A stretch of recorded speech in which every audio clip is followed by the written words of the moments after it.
महाराष्ट्र के मंत्री चंद्रशेखर बावनकुले ने कहा है कि महायुति में अच्छा माहौल बनाए रखना हम सबकी सामूहिक जिम्मेदारी है। उन्होंने जैन समाज आंदोलन, बच्चू कडू के मोर्चे, अमित शाह के दौरे और आदित्य ठाकरे के ऐसे फेक मुद्दों से लोग थक चुके हैं और उनके आरोप पूरी तरह झूठे हैं।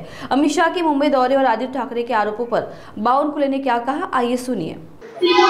जैन बोर्डिंग मध्ये जो काही व्यवहार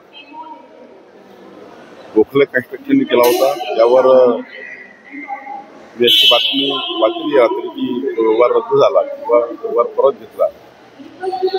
आज त्यावर काय जैन बांधवांची त्या संबंधाने काय प्रतिक्रिया असेल किंवा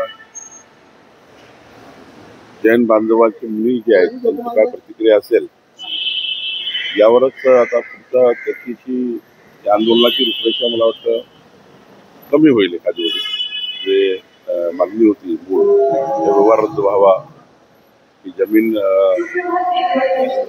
ट्रस्टला परत मिळावी, जर हा निर्णय झाला असेल तर योग्य बाब आहे। आणि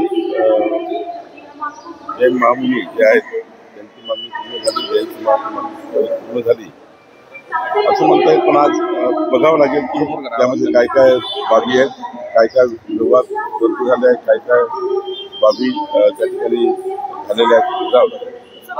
महायुतीत राहुल धनगेकरांचे असे आरोप करणं आणि मुख्यमंत्री शिंदेकडून त्यांचं कौतुक करणं, काय वाटतंय? आम्ही सर्वांनी काळजी घ्यायची आहे की महायुतीमध्ये मनभेद तयार होणार नाही, ही काळजी आम्ही सर्वांनी घ्यायची आहे। माननीय मुख्यमंत्री देवेंद्र फडणवीसांनी आम्हाला सर्वांना सूचना दिल्या की महायुतीमध्ये मनभेद होऊ देऊ नका, मतभेद होऊ देऊ नका। माननीय एकनाथजी धनगेकरजी आणि सर्व टीमला अशा पद्धतीच्या सूचना देतील, अजितदादा देतील।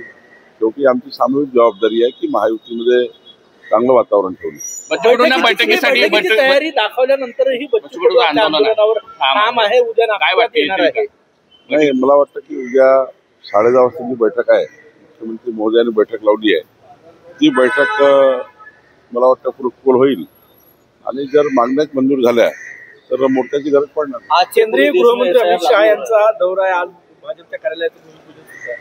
खूप दिवसापासून महाराष्ट्राच्या 1.5 कोटीच्या वर सदस्य संख्या असलेल्या भाजपाच्या कार्यकर्त्याची भावना होती की मुंबईचं प्रदेश कार्यालय हे बांधकाम झालं पाहिजे। सध्याचं प्रदेश कार्यालय फारच कमी स्पेसमध्ये आहे, तर नवीन प्रदेश कार्यालय बांधकामाकरता, त्याच्या भूमिपूजनाकरता माननीय अमित भाई येत आहे। खरं तर आमच्याकरता अत्यंत आनंदाचा दिवस आहे। ठाकरे गटाचा मेळावा आहे, ज्याप्रमाणे राहुल गांधींनी मतदार याद्यांचं प्रेझेंटेशन केलं होतं, तसंच आदित्य ठाकरे आज करणार आहे। खोटारडेपणा आहे, या खोटारडेपणाला लोक कंटाळले आहे। मतदार यादी या विषयावर खरं तर फेक नरेटिव्ह पुन्हा तयार करण्याचा प्रयत्न करता येणाऱ्या निवडणुकीमध्ये मला वाटतं हा चालणार नाही। आज से पूरे देश में एफआईआर लागू हो रहा है, क्या कहेंगे? हाँ, तो वो अच्छा ही है कि मतदार यादी का पूरा एक बार सही मतदार यादी बनेगी, ठीक है।